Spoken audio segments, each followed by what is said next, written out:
Tech YouTube channel నేను మీ సుధీర్ సార్ని 2024 April 24 ఇవాల్టి current affairs. First question, Panchayati Raj దినోత్సవం ప్రతి ఏటా ఏ తేదీ నిర్వహిస్తారు? పంచాయతీరాజ్ దినోత్సవాన్ని ప్రతి ఏటా ఏప్రిల్ 24వ తారీఖున నిర్వహిస్తారు. ఏప్రిల్ 24 ప్రతి ఏటా పంచాయతీరాజ్ దినోత్సవాన్ని నిర్వహించడం జరుగుతూ ఉందన్నమాట. ఈ పంచాయతీరాజ్ వ్యవస్థలను మరింత బలోపేతం చేయడం కోసం ఈ దినోత్సవాన్ని చేయడం జరుగుతుందన్నమాట. 1992లో పంచాయతీ వ్యవస్థ అనేటువంటిది ఏర్పడిందనమాట. 1992లో 73వ రాజ్యాంగ సవరణ చట్టం ప్రకారం పంచాయతీరాజ్ వ్యవస్థ గ్రామ స్థాయిలో, జిల్లా స్థాయిలో ఏర్పాటు కావడం జరిగిందనమాట. ఎప్పటి నుంచి అమల్లోకి వచ్చింది పంచాయతీరాజ్ వ్యవస్థ అంటే కనుక 1993 ఏప్రిల్ 24వ తేదీ నుంచి 1993 ఏప్రిల్ 24వ తేదీ నుంచి అమల్లోకి వచ్చిందనే విషయాన్ని గుర్తుపెట్టుకోవాలి. ఈ పంచాయతీరాజ్ దినోత్సవాన్ని ఏప్రిల్ 24న జరుపుకోవాలని నిర్ణయించింది ఎవరంటే కనుక ప్రధానమంత్రి మన్మోహన్ సింగ్ అనమాట. ఇక 2010లో ప్రధానమంత్రి మన్మోహన్ సింగ్ ఈ పంచాయతీరాజ్ దినోత్సవాన్ని జరుపుకోవాలని నిర్ణయించాడు ప్రతి ఏటా ఏప్రిల్ 24ను. కానీ ఇప్పుడు చెప్పినట్టు నోట్ చేసుకోవాలి. 1992 73వ రాజ్యాంగ సవరణ చట్టం ప్రకారం గ్రామ స్థాయిలో, జిల్లా స్థాయిలో పంచాయతీరాజ్ వ్యవస్థ ఏర్పడింది. 1993 ఏప్రిల్ 24న పంచాయతీరాజ్ వ్యవస్థ అమల్లోకి వచ్చింది. ఈ పంచాయతీరాజ్ దినోత్సవాన్ని నిర్వహించాలని నిర్ణయించింది ఎవరంటే మాజీ ప్రధానమంత్రి మన్మోహన్ సింగ్. ఎప్పుడు నిర్ణయించాడంటే 2010లో నిర్ణయించాడనమాట. అప్పటి నుంచి క్రమం తప్పకుండా ప్రతి ఏడాది కూడా ఏప్రిల్ 24ను పంచాయతీరాజ్ దినోత్సవంగా నిర్వహిస్తూ ఉన్నారు. పంచాయతీరాజ్ వ్యవస్థను మరింత బలోపేతం చేయడం కోసం ఈ దినోత్సవాన్ని నిర్వహిస్తూ ఉన్నారనమాట. ఏప్రిల్ 24 ఎందుకు నిర్వహిస్తున్నారంటే ఏప్రిల్ 24 అమల్లోకి వచ్చింది. ఆ సందర్భంగా దానిని పునస్కరించుకొని ఈ దినోత్సవాన్ని నిర్వహిస్తూ ఉన్నారు. చాలా చాలా ఇంపార్టెంట్ కానీ గుర్తుపెట్టుకోవాలి. ప్రస్తుత కేంద్ర పంచాయతీరాజ్ శాఖ మంత్రి ఎవరు? కామెంట్ బాక్స్లో మీ సమాధానాన్ని తెలియజేయండి. ఎవరైతే గ్రామీణాభివృద్ధి మంత్రిగా ఉంటారో వాళ్ళే పంచాయతీరాజ్ మంత్రిగా కూడా ఉంటారు. గ్రామీణాభివృద్ధి శాఖ మంత్రి ఎవరైతే ఉంటారో వాళ్ళే పంచాయతీరాజ్ శాఖ మంత్రి కూడా ఉంటారన్నమాట. కాబట్టి కామెంట్ బాక్స్లో మీ సమాధానాన్ని తెలియజేయండి ఎవరు మినిస్టర్గా ఉన్నారో. సెకండ్ క్వశ్చన్, తేలికపాటి తూటా రక్షణ కవచాన్ని క్రింది ఏ సంస్థ అభివృద్ధి చేసింది? తేలికపాటి తూటా రక్షణ కవచాన్ని DRDO అభివృద్ధి చేసింది. DRDO మన దేశంలో ఉన్నటువంటి తూటా రక్షణ కవచాలలో అతి తేలికైనది ఇదే అంట. లైటెస్ట్ బుల్లెట్ ప్రూఫ్ జాకెట్ అనమాట. లైటెస్ట్ బుల్లెట్ ప్రూఫ్ జాకెట్ ఇదే అంట. దీనికి సంబంధించిన విషయాలు చూద్దాం ఒకసారి. ఎవరు అభివృద్ధి చేశారంటే DRDO. ఓకేనా. దీని తయారీలో మోనోలిథిక్ సిరామిక్ ప్లేటు, పాలిమరు ఉపయోగించారంట. మోనోలిథిక్ సిరామిక్ ప్లేట్, పాలిమరు ఉపయోగించారంట. ఇక DRDOకు చెందినటువంటి కాన్పూర్లో ఉన్నటువంటి defence materials and stores research development establishment వాళ్ళు ఈ కవచాన్ని అంటే ఈ జాకెట్ను తయారు చేయడం జరిగింది. మళ్ళీ చెప్తున్నా, DRDOకు చెందినటువంటి కాన్పూర్లో ఉన్నటువంటి defence materials and stores research development establishment defence materials and stores research development establishment వాళ్ళు తయారు చేశారు. 6 స్నైపర్ తూటాలను అడ్డుకోగలదంట ఈ జాకెట్. 6 స్నైపర్ తూటాలను అడ్డుకోగలదంట ఈ జాకెట్. అదేవిధంగా మనకు తీవ్రమైన ముప్పు ఏదంటే లెవెల్ 6 అనమాట. లెవెల్ 6 ముప్పు నుంచి రక్షణ పొందవచ్చు అనమాట ఈ జాకెట్ ద్వారా. లెవెల్ 6 ముప్పు నుంచి రక్షణ పొందవచ్చంట. 6 స్నైపర్ తూటాలను అడ్డుకోగలదంట. 7.62 × 54 API తూటాలను ఇది అడ్డుకోగలదనమాట. 7.62 × 54 API తూటాలను కూడా ఇది అడ్డుకోగలదనమాట. అంతటి గొప్ప అత్యంత తేలికపాటి రక్షణ కవచాన్ని DRDO అభివృద్ధి చేసింది, గుర్తుపెట్టుకోవాలి. DRDO defence research development organisation. DRDO ఏర్పాటైన సంవత్సరం 1958. DRDO ప్రధాన కార్యాలయం హైదరాబాద్, తెలంగాణ. డిఆర్డిఓ ప్రస్తుత chairman Samir V Kamath.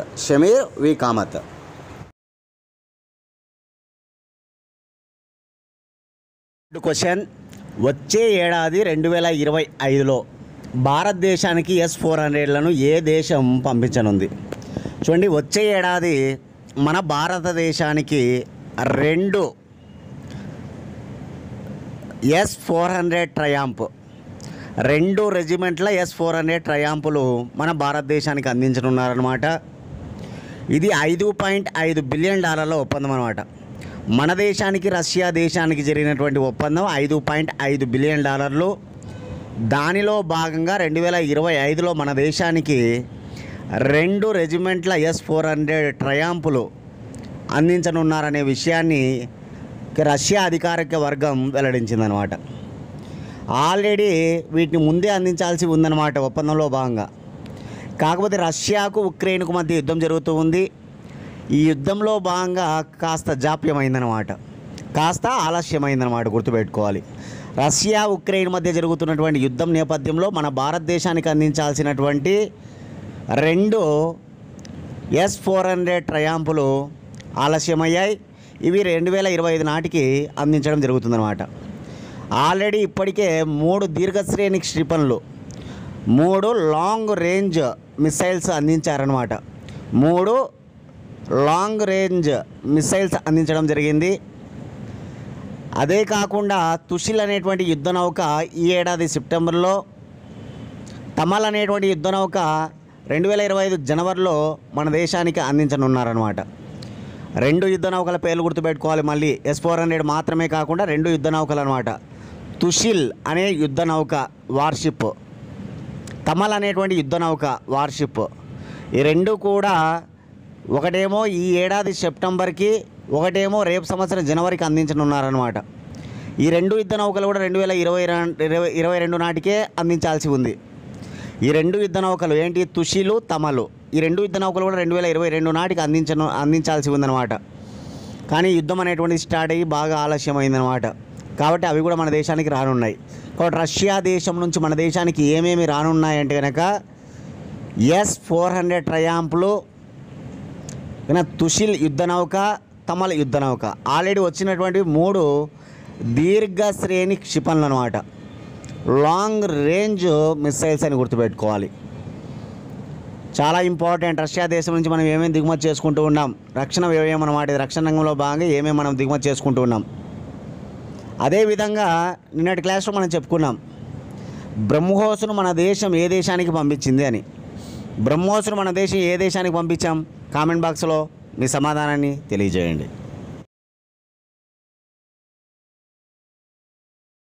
Fourth question, SIPRI నివేదిక ప్రకారం ప్రపంచ రక్షణ వ్యయంలో భారతదేశ స్థానం ఎంత? సిప్రీ నివేదిక ప్రకారం ప్రపంచ రక్షణ వ్యయంలో భారతదేశ స్థానం 4వ స్థానం. చూడండి, రక్షణ వ్యయానికి సంబంధించి నివేదిక ఇచ్చేటువంటి గొప్ప సంస్థ సిప్రీ. ఈ సిప్రీ నివేదిక 2023 వివరాలు మీరు నోట్ చేసుకోవాలి. 2023 నివేదిక ప్రకారం భారతదేశ స్థానం 4, first America, second China, third Russia, fourth America. First America, second China, third Russia, fourth America. మన భారతదేశ రక్షణ వ్యయం 2023 $8,360 కోట్లు. 8,360 కోట్ల డాలర్లు. 8,360 కోట్ల డాలర్లు అనమాట. 2022తో పోలిస్తే 4.3% అధికం. 2022తో పోలిస్తే 4.3% అధికం అన్నమాట. ఇక అమెరికా రక్షణ వ్యయం 91,600 కోట్లు. 91,600 కోట్ల డాలర్లు. 2022తో పోలిస్తే 2.3% అధికం. 2022తో పోలిస్తే అమెరికా రక్షణ వ్యయం 2.3% అధికం. ఇక ప్రపంచ రక్షణ వ్యయం 2,44,300 కోట్ల డాలర్లు. 2,44,300 కోట్ల డాలర్లు. 2022తో పోలిస్తే 6.8% అధికం. 2022తో పోలిస్తే ప్రపంచ రక్షణ వ్యయం 6.8% అధికం అన్నమాట. రష్యా దేశానికి ఉక్రెయిన్కు మధ్య యుద్ధం జరుగుతుంది. ఉక్రెయిన్ కూడా ఓకేనా. ఉక్రెయిన్ నివేదిక కూడా మనం చూసుకోవాలి. 6,440 కోట్లు, 6,440 కోట్లు అనమాట. 8వ స్థానంలో ఉంది ఉక్రెయిన్. ఎన్నవ స్థానంలో ఉంది ఉక్రెయిన్ అంటే 8వ స్థానంలో ఉందన్నమాట. ఇది ఇంపార్టెంట్, మనకు న్యూస్ పేపర్లో కనిపిస్తాయి అన్నమాట ఈరోజు వివరాలు.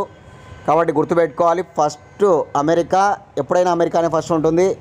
Second China, third Russia, fourth India.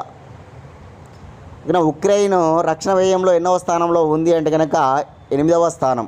ఈ వివరాలు నోట్ చేసుకొని కాస్త అప్పుడప్పుడు రివిజన్ చేసుకుంటూ రావాలి. ఓకేనా.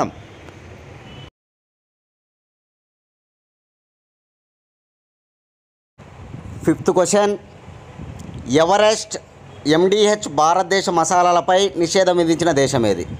చూడండి, ఎవరెస్ట్ అనేటువంటి ఒక బ్రాండ్ కావచ్చు, MDH అనేటువంటి బ్రాండ్, ఈ రెండు బ్రాండ్లు భారతదేశానికి చెందినటువంటి మసాలా బ్రాండ్లు. ఈ రెండు బ్రాండ్లు కూడా భారతదేశానికి చెందినటువంటి మసాలా బ్రాండ్లు అన్నమాట. వీటిపైన నిషేధం విధించిన దేశం ఏదంటే సింగపూర్, హాంకాంగ్. సింగపూర్, హాంకాంగ్ అనేటువంటి ఈ రెండు దేశాలు భారతదేశానికి చెందినటువంటి ఎవరెస్ట్, MDH బ్రాండ్ల మసాలాలపై నిషేధం విధించడం జరిగిందన్నమాట. వీళ్ళు ఏమని కారణం చెప్తున్నారంటే నిషేధం విధించడానికి గల కారణం క్యాన్సర్ కారక పురుగు మందు. కానీ ఈ మసాలా, ఈ బ్రాండ్లు ఏవైతే ఉన్నాయో ఈ మసాలాల మిశ్రమాలలో క్యాన్సర్ కారక పురుగు మందు అయినటువంటి ఇథిలిన్ ఆక్సైడ్, క్యాన్సర్ కారక పురుగు మందు అయినటువంటి ఇథిలిన్ ఆక్సైడ్ ఉండడం వల్ల వీటిని మేము నిషేధం విధిస్తున్నామని చెప్పడం జరుగుతూ ఉందన్నమాట. కాబట్టి గుర్తుంచుకోవాలి అందరూ కూడా. ఏ రెండు దేశాలంటే సింగపూరు, హాంకాంగ్. ఏ రెండు బ్రాండ్లు అంటే ఓకేనా, ఎవరెస్ట్, MDH. చాలా చాలా ఇంపార్టెంట్, ఇటువంటివన్నీ కూడా మైండ్లో పెట్టుకోవాలి. ఇటీవల ఏదైతే పీచు మిఠాయి ఉందో, పీచు మిఠాయి పైన మన దేశంలో కొన్ని రాష్ట్రాల్లో నిషేధం విధించడం చూసాం మనం. మొట్టమొదటిసారిగా తమిళనాడు రాష్ట్రంలో నిషేధం విధించారు పీచు మిఠాయి పైన, తర్వాత కర్ణాటక రాష్ట్రంలో, తర్వాత హిమాచల్ ప్రదేశ్. ఈ 3 రాష్ట్రాల్లో కూడా పీచు మిఠాయి పైన నిషేధం విధించడం జరిగిందన్నమాట. ఇందులో ఉన్న రసాయనం, ఇందులో ఏ రసాయనం ఉండడం వల్ల నిషేధం విధించారు అనేటువంటిది కామెంట్ బాక్స్లో మీ సమాధానాన్ని తెలియజేయండి.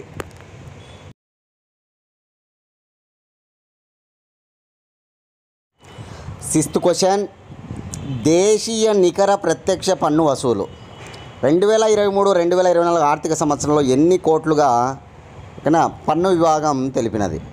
చూడండి, ప్రత్యక్ష పన్ను వసూలు, డైరెక్ట్ ట్యాక్స్, ప్రత్యక్ష పన్ను వసూలు 2023-2024 ఆర్థిక సంవత్సరంలో 17.7% పెరిగి, ఎంత శాతం పెరిగి? 17.7% పెరిగి 19.58 లక్షల కోట్లకు చేరిందనమాట. చాలా important.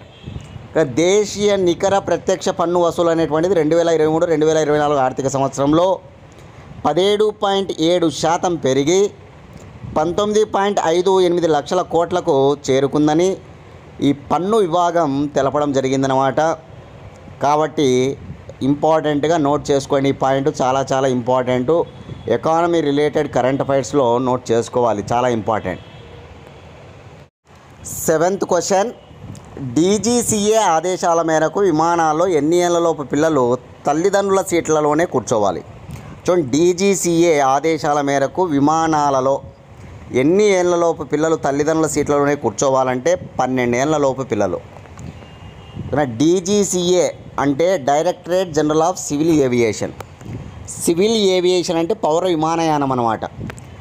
Directorate general of civil aviation భారతదేశంలో పౌర విమానయానాన్ని నియంత్రించడం కోసం భారత ప్రభుత్వం ఏర్పాటు చేసిన ఒక చట్టబద్ధమైన సంస్థ అన్నమాట. భారతదేశంలో పౌర విమానయానం నియంత్రించడం కోసం భారత ప్రభుత్వం చేత ఏర్పడినటువంటి ఒక చట్టబద్ధమైన సంస్థ DGCA అన్నమాట. ఈ DGCA ప్రధాన కార్యాలయం న్యూఢిల్లీలో ఉంటుంది. DGCA ప్రస్తుత చైర్మన్ విక్రమ్ దేవ్ దత్ అనమాట. DGCA ప్రస్తుత డైరెక్టర్ జనరల్ అనాల, చైర్మన్ కాదు. ఇక్కడ DG ఉంటారన్నమాట, డైరెక్టర్ జనరల్గా ఉంటారన్నమాట. డైరెక్టర్ జనరల్ ఉంటారు ఇక్కడ. ఎవరు ఆయన అంటే విక్రమ్ దేవ్ దత్ అనమాట. ఓకేనా. కాబట్టి ఈ DGCA న్యూ గైడ్లైన్స్ అనమాట. కొత్త మార్గనిర్దేశకాల ప్రకారం ఎవరైతే 12 ఏళ్లలోపు పిల్లలు ఉంటారో వాళ్ళు విమానం ఎక్కిన తర్వాత తల్లిదండ్రుల దగ్గరనే వారి సీట్లలోనే కూర్చోవాల్సి ఉంటుందన్నమాట. ఓకేనా, చాలా చాలా ఇంపార్టెంట్. ఇటువంటి కూడా మనం గుర్తుపెట్టుకోవాలి. 12 ఏళ్లలోపు పిల్లలు తల్లిదండ్రుల సీట్లలోనే కూర్చోవాలి. ఎందుకంటే చిన్నపిల్లలు కాబట్టి వాళ్ళకు ఎటువంటి నష్టం కలగకుండా ఉండేందుకు తీసుకొచ్చినటువంటి గొప్ప మార్గనిర్దేశకాలు అనమాట, న్యూ గైడ్లైన్స్ అనమాట ఇది. ఓకేనా, ఇది నోట్ చేసుకోవాలి మీరందరూ కూడా. ప్రస్తుత పౌర విమానయాన శాఖ మంత్రి, ప్రస్తుత సివిల్ ఏవియేషన్ మినిస్టర్ ఎవరు? కామెంట్ బాక్స్లో మీ సమాధానాన్ని తెలియజేయండి అందరూ కూడా.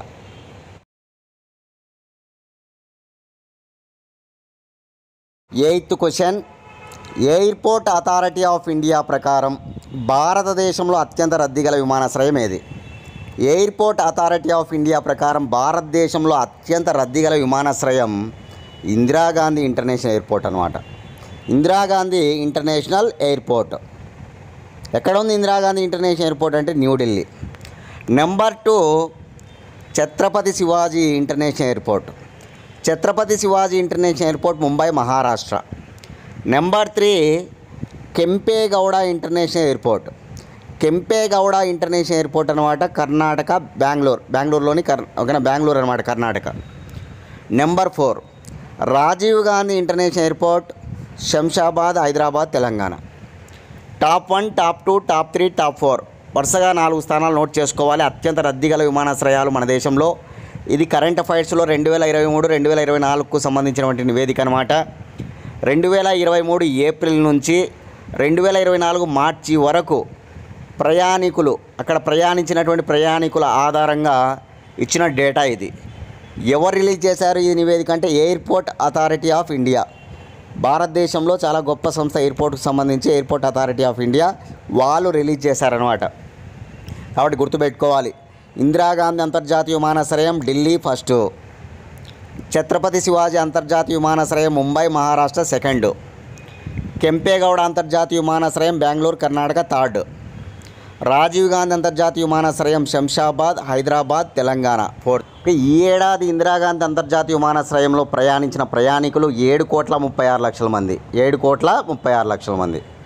అదే ఛత్రపతి శివాజీ అంతర్జాతీయ విమానాశ్రయంలో 5,28,00,000 మంది. 5,28,00,000 మంది. కెంపేగౌడ అంతర్జాతీయ విమానాశ్రయంలో 3,75,00,000 మంది. 3,75,00,000 మంది. రాజీవ్ గాంధీ అంతర్జాతీయ విమానాశ్రయం 2,50,00,000 మంది. 2,50,00,000 మంది. ఇట్లా ఈ ప్రయాణికుల ఆధారంగానే ఒక రద్దీ అనేటువంటిది చెప్పబడడం జరుగుతుందన్నమాట. బిజియెస్ట్ ఎయిర్పోర్ట్స్ అంటారు, బిజియెస్ట్ ఎయిర్పోర్ట్స్. ఇవి నోట్ చేసుకోండి అందరూ కూడా, చాలా చాలా ఇంపార్టెంట్. కానీ ఇంకా ఎవరైనా మన ఛానల్ను ఫాలో అవుతున్న వాళ్ళు, క్లాస్ ఇంకా కంటిన్యూగా వింటున్న వాళ్ళు దయచేసి మీరు లైక్ చేయండి ప్లీజ్. మీరు దయచేసి ప్రతి ఒక్క రోజు కూడా నేను అడిగినా అడగకపోయినా దయచేసి లైక్ చేయండి. ఓకేనా, మీ లైక్స్ వల్ల నేను మరిన్ని క్లాసులు చేస్తా ఖచ్చితంగా మీరు లైక్స్ అందించాలి మాకు కాకపోతే. ఓకేనా, కాబట్టి దయచేసి అందరు లైక్ చేయండి. ఇంకా ఎవరైనా సబ్స్క్రైబ్ చేసుకోకపోతే సబ్స్క్రైబ్ చేసుకోండి. ఓకే, మన ఛానల్ని కనీసం మీ 3 ఫ్రెండ్స్ ఎవరైనా ఉంటే వారికి షేర్ చేయండి.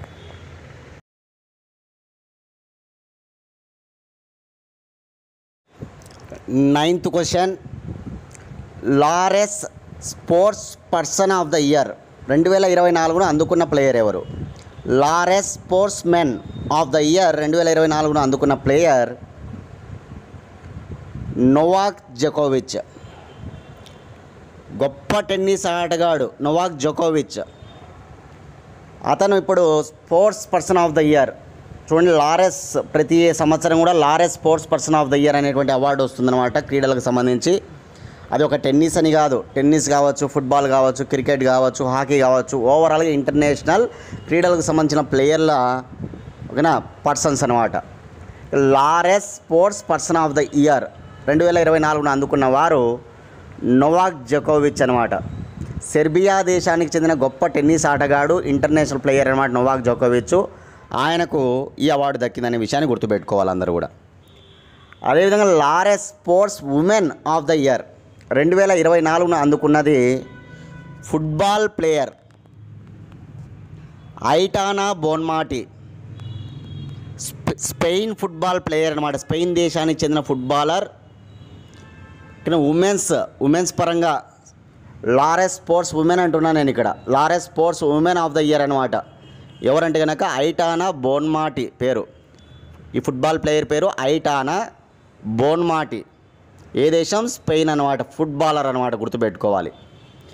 అదేవిధంగా స్పోర్ట్స్ మెన్ చెప్పుకున్నాం, స్పోర్ట్స్ ఉమెన్ చెప్పుకున్నాం. ఇప్పుడు చాలా ఇంపార్టెంట్, మన విరాట్ కోహ్లీకి కూడా ఈ లారెస్ వాళ్ళు గొప్పగా కీర్తించడం జరిగిందనమాట. ఒక లారెస్ మధుర క్షణాలు పేరుతో, లారెస్ మధుర క్షణాలు పేరుతో విరాట్ కోహ్లీని కీర్తించారనమాట. ఏంటి ఆ కీర్తి అంటే, గత ఏడాది 2023లో వరల్డ్ కప్ జరిగింది. వన్డే వరల్డ్ కప్ జరిగిందనమాట. ఇది మన భారతదేశంలోనే జరిగింది వన్డే వరల్డ్ కప్. దీనికి సంబంధించి విరాట్ కోహ్లీ వన్డేలలో 50వ సెంచరీ చేశాడనమాట. సెమీఫైనల్లో న్యూజిలాండ్పై 117 పరుగులు చేయడం జరిగింది విరాట్ కోహ్లీ. సెమీఫైనల్లో 117 పరుగులు చేశాడనమాట విరాట్ కోహ్లీ. కాబట్టి ఆయన ఎన్నవ సెంచరీ అంటే 50వ సెంచరీ అనమాట, గుర్తుపెట్టుకోవాలి వన్డేలలో. కాబట్టి మధుర క్షణాలు పేరుతో విరాట్ కోహ్లీని కీర్తించిందనమాట లారెస్. చాలా చాలా ఇంపార్టెంట్, ఈ బిట్టు గుర్తుపెట్టుకోవాలి. ఇటీవలనే మనం చెప్పాం, Wisden cricketer of the year 5 మందిని Wisden cricketer of the year ప్రకటించింది. విజ్డన్ అనేటువంటిది గొప్ప క్రికెట్ మ్యాగజైన్ అనమాట. ఓకేనా? అవార్డుల పరంగా తీసుకున్నప్పుడు Wisden cricketer of the year 5 మంది పేర్లు నేను చెప్పా. 5 మంది పేర్లు మీకు గుర్తుంటే కనుక కామెంట్ బాక్స్లో ఆ పేర్లు తెలియజేయండి. ఆస్ట్రేలియాకు చెందినటువంటి 3 ప్లేయర్స్ ఉన్నారు. బ్రిటన్కు అంటే ఇంగ్లాండ్కు చెందినటువంటి ప్లేయర్స్ 2 ఉన్నారనమాట. మొత్తం 5 మంది పేర్లు మీకు గుర్తు ఉండాలి ఖచ్చితంగా. అప్పుడప్పుడు రివిజన్ చేసుకుంటూ ఉండాలి, నోట్ చేసుకొని. కాబట్టి 5 మంది పేర్లు కామెంట్ బాక్స్లో మీరు తెలియజేయండి, చూద్దాం ఎంతమంది చేస్తారనేది.